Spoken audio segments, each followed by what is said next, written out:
Esse é o Ciência da Burrice. Atenção! O programa a seguir é uma combinação de perigo extremo e educação científica. Isso não é um manual de instruções. Não tente reproduzir nada disso em casa ou em qualquer outro lugar. Sim, esse é o programa que mistura burrice e ciência. Uma mistura tão boa que vai fazer você repensar suas atitudes. Você vai ver situações ridículas que saíram totalmente do controle. E depois vai conhecer a ciência por trás do que deu errado, revelando princípios científicos como a força de rotação, a lei da gravidade ou conservação do momento linear. Tente quebrar as leis da ciência e elas vão quebrar você. Então fique ligado. Não importa para qual lado você corra, a ciência vai te pegar. Está começando o Ciência da Burrice. Será que dá para começar logo isso aí, ó? Eu acredito que todo mundo sabe que ginástica não é para qualquer um, mas isso não impede que qualquer um tente executar movimentos de ginástica como o backflip, conhecido popularmente no Brasil como o mortal para trás. Yes, beautiful. Vamos ver agora um autêntico salto mortal. Lindo mesmo, mas como fazer isso sem quebrar o pescoço? Bom, primeiro, procure uma boa academia e também um bom instrutor. Um bom plano de saúde também não seria uma má ideia.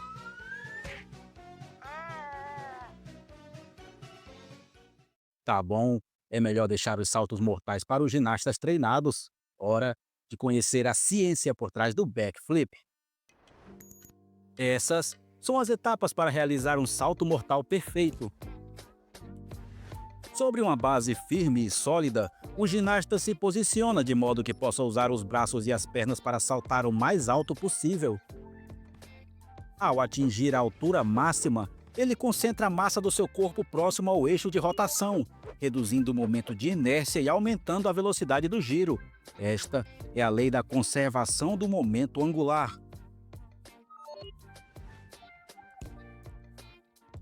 Esse ajuste permite que o ginasta possa controlar o giro durante o salto e pousar em segurança no lugar certo. E é assim que um ginasta treinado consegue dar um salto mortal para trás e pousar seguro sem maiores problemas. Mas quem não conhece a ciência por trás de um salto mortal perfeito pode acabar com a cara no chão. Uma experiência ligeiramente dolorosa. Um parquinho, uma estaca, um reboque à beira de uma piscina. Será que esses lugares são adequados para realizar um salto mortal?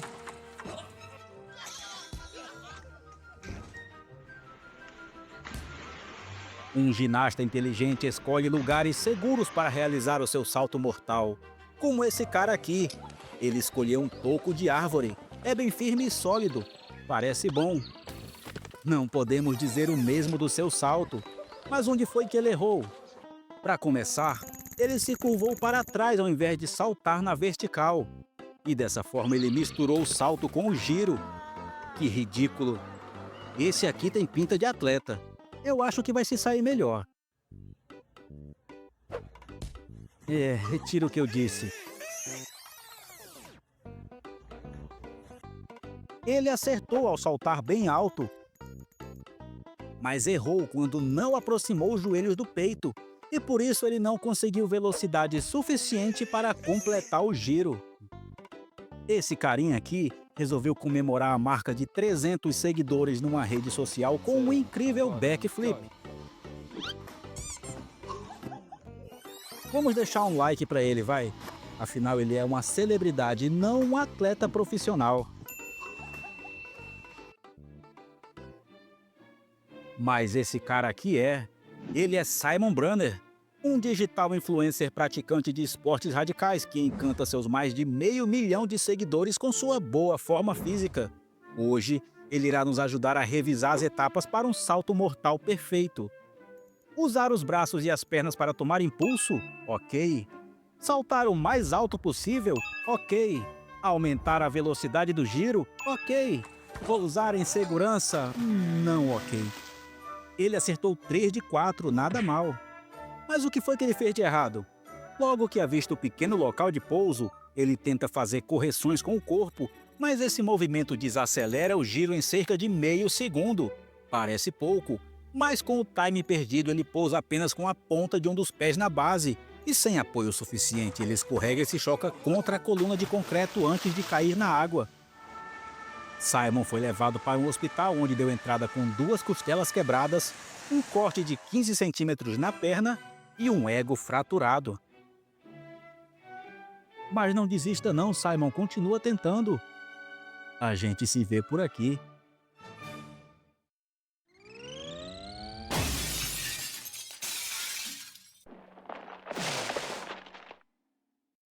E se você é daqueles que adora fazer manobras com a bike, um par de rodas pode ser tão emocionante quanto um par de asas. Você tem uma grande sensação de liberdade sentindo o vento no seu rosto como se fosse um pássaro em pleno voo. Bom, pelo menos essa é a ideia.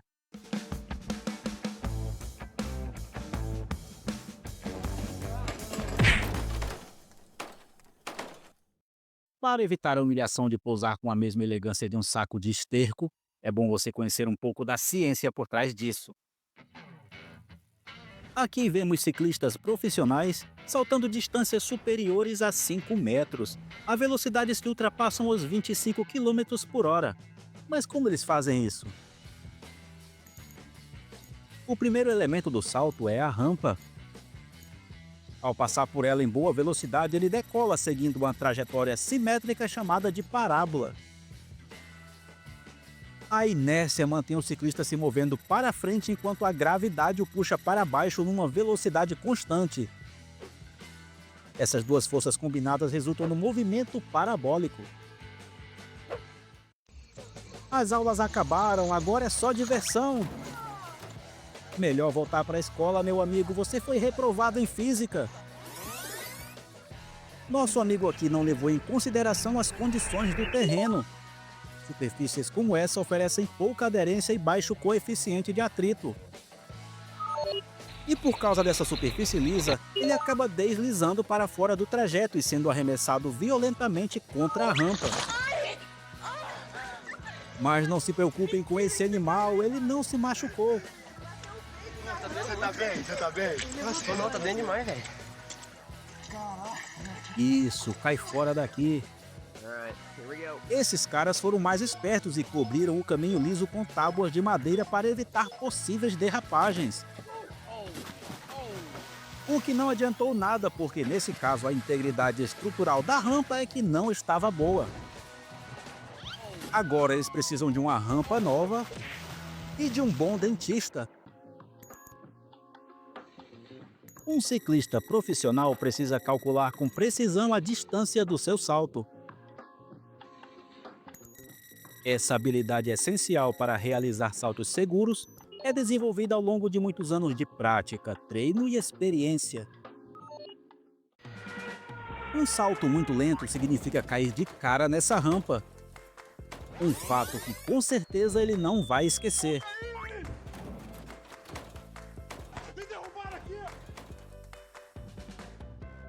Um salto muito rápido também é problema. Pois quanto maior a velocidade, maior é a distância. Um cálculo errado pode causar muita dor de cabeça e prejuízos. O elemento final de um salto, sem dúvidas, é o pouso. Retornar ao solo em segurança exige uma plataforma de aterrissagem com a mesma inclinação da rampa de decolagem. Isso é crucial para manter a conservação do momento linear, pois garante que a trajetória do salto se mantenha equilibrada, permitindo uma aterrissagem suave e controlada. Acerte isso e seu salto será perfeito. Esse é Brandon Begin, um piloto profissional de BMX e amante de uma ervinha muito louca. Hoje, ele veio até o Toro High School, na Califórnia, para um importante experimento científico. Ele irá nos mostrar o que acontece quando a plataforma de aterrissagem não é ideal para a conservação do momento linear. Ele pretende pousar como um caça em um porta-aviões, mas acabou caindo igual um animal suicida. Oh my God. You alright? You knocked out. Ele bateu no chão com uma força equivalente a 3,5 vezes o próprio peso, o suficiente para abrir uma melancia ou causar danos físicos severos. Por sorte, Brandon não é uma melancia. Ele sofreu apenas uma leve concussão e em poucos minutos já estava recuperado para novas idiotices. Onde é que eu tô? Onde é que eu tô? Após vários incidentes parecidos, foram feitas importantes mudanças na famosa escadaria de 20 degraus em El Toro High School, para evitar que novos idiotas se machuquem.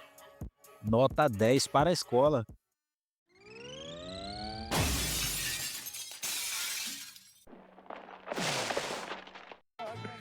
Alguém aí sabe dizer qual princípio científico esses jovens aspirantes a cientistas estão prestes a demonstrar?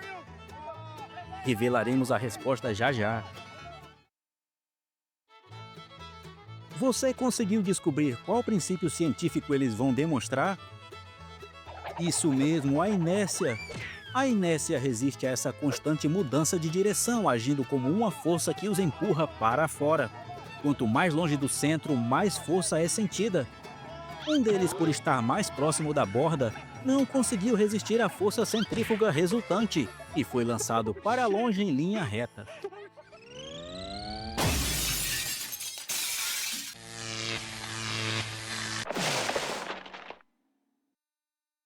Levantamento de peso básico. Não há nada de difícil nisso, afinal é só você pegar um peso e levantar. E são necessários apenas músculos.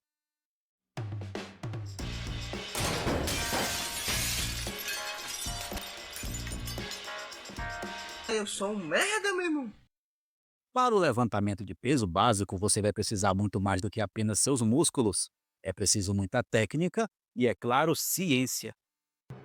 Para fazer da forma correta, o atleta inspira antes do exercício e expira durante o levantamento do peso. Mas alguns acreditam que segurar a respiração pode dar aquela forcinha extra. A pressão no tronco ajuda a estabilizar a coluna, mas atrapalha a circulação de sangue e acelera os batimentos cardíacos. O coração se esforça para bombear sangue devido à compressão dos vasos e faz a pressão arterial subir drasticamente. E se o atleta resolver soltar todo o ar rapidamente colocando o peso no chão, a taxa de batimentos cardíacos cai, a pressão arterial despenca abruptamente e o cérebro logo fica sem oxigênio. Resultado: tontura, síncope, um apagão súbito. Não te resta nada a não ser ajoelhar e cair. Portanto, não importa o seu tamanho, é melhor respirar direito ou irá desmaiar como um fracote. Esse é um bom exemplo de um levantador de peso que segura a respiração.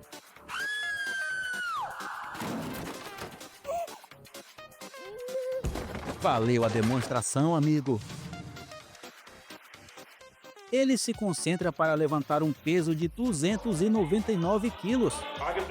É claro que você pode, mas lembre-se de respirar direito.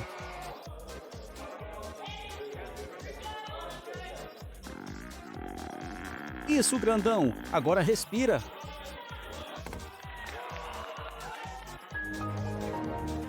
Bom, eu avisei a ele. Eu vou te ajudar a fazer isso direito, amigão. Então vamos lá. Inspira, agora solta. Melhor tentar de novo, vamos lá. Inspira.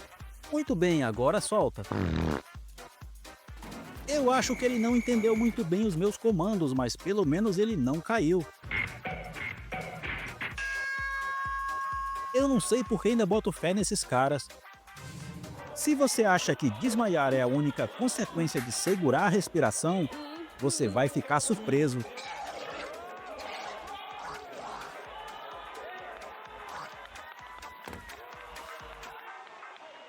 Mas por que razão segurar a respiração durante o levantamento de peso pode te fazer vomitar? Um pouco mais de ciência, por favor. O ar comprimido pelo atleta pressiona o estômago. Esse, por sua vez, não possui músculos que o previnam de ser esmagado. E por isso ele não resiste à pressão, E quando ele é comprimido, ele libera todo o seu conteúdo num jato de vômito para tudo quanto é lado.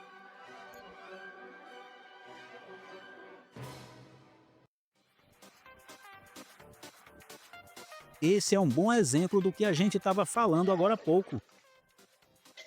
Se pelo menos ele tivesse respirado direito, não teria desperdiçado todo o café da manhã. E nem teria desmaiado em cima do próprio vômito.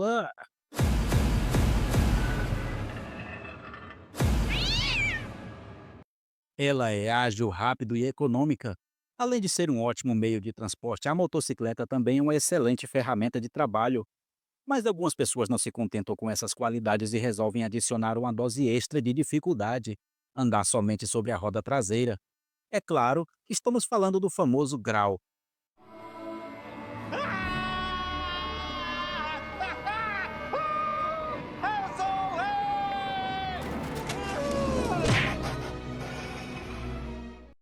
Para evitar a humilhação de se ralar todo na frente dos amigos e passar por essa vergonha, é bom você conhecer um pouco da ciência por trás do grau.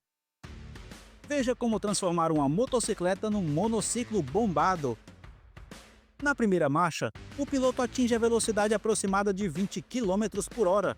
Em seguida, ele aciona a embreagem enquanto acelera, aumentando a rotação do motor sem alterar a velocidade da moto. Esse aumento do giro do motor é essencial para gerar a potência necessária. Agora o piloto libera a embreagem, transferindo a potência para a roda traseira. Isso gera um torque suficiente para superar o peso da moto, levantando a roda dianteira do chão. Para evitar que a moto tombe para trás, o piloto reduz a aceleração e aciona com muito cuidado o freio traseiro. Se a roda dianteira começar a baixar, o piloto acelera, criando mais torque na roda traseira para equilibrar a manobra. Essas correções constantes ajudam a manter o centro de massa do piloto sobre a base de sustentação, garantindo o equilíbrio necessário para manter a moto empinada. E é assim que um piloto experiente consegue andar graciosamente apenas sobre a roda traseira, alternando entre o acelerador, o freio traseiro e mantendo o centro de massa no lugar. Parece muito simples, não é verdade? Fim de semana, dia de ouvir o ronco dos motores e, é claro, ver muita gente bonita. Pode apostar que sim, meu amigo. Ele precisa vencer o peso da moto para levantar a roda dianteira do chão. Então acelera essa moto, cara. Mas não esqueça de reduzir o torque para não deixar a moto tombar para trás. E por que não calçar as sandálias, tingir o cabelo e levar a namorada para o grau? Estilo, coragem, confiança, controle total da máquina. Com certeza ela vai adorar. Mas não importa o quão bonito você seja, se o centro de massa não estiver sobre a base de sustentação, ela vai largar você. Sem nunca ter visto uma aula de ciências, esse cara pilota sem capacete. Socorro! E para piorar, essa bermudinha ridícula não protege em nada esse lindo joelhinho. Já sabemos o que acontece quando você deixa o torque assumir o controle. Meu Deus! Mas é hora de trazer a roda dianteira para o chão. E se o piloto fizer isso usando com muita agressividade o freio traseiro? Acontece isso. Ou isso. Ou isso aqui.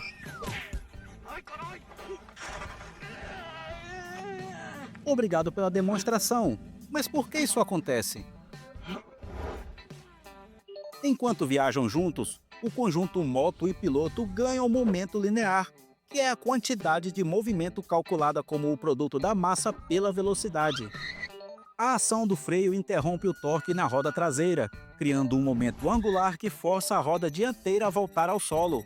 Isso também reduz rapidamente o momento linear da motocicleta, mas devido à sua inércia, o momento linear do piloto diminui de forma mais lenta.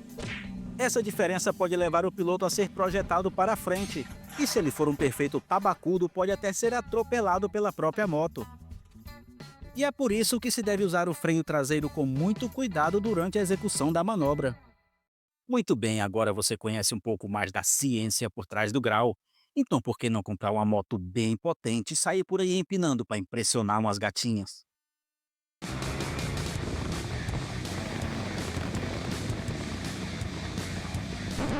Se tu chegar mais perto de mim, eu vou te... Desce da moto. E bota essa porcaria ali. Empinador. A prática de dar grau em via pública, além de colocar a sua vida e a dos outros em perigo, é proibida por lei. E aquele que for flagrado poderá ser autuado pelo artigo 244, inciso 3 do Código de Trânsito Brasileiro, que classifica tal conduta como infração gravíssima, resultando em multa pesada, perca de pontos na habilitação e na suspensão do direito de dirigir. Portanto, se você tem algum apreço pela sua vida e pela sua moto, é melhor não fazer.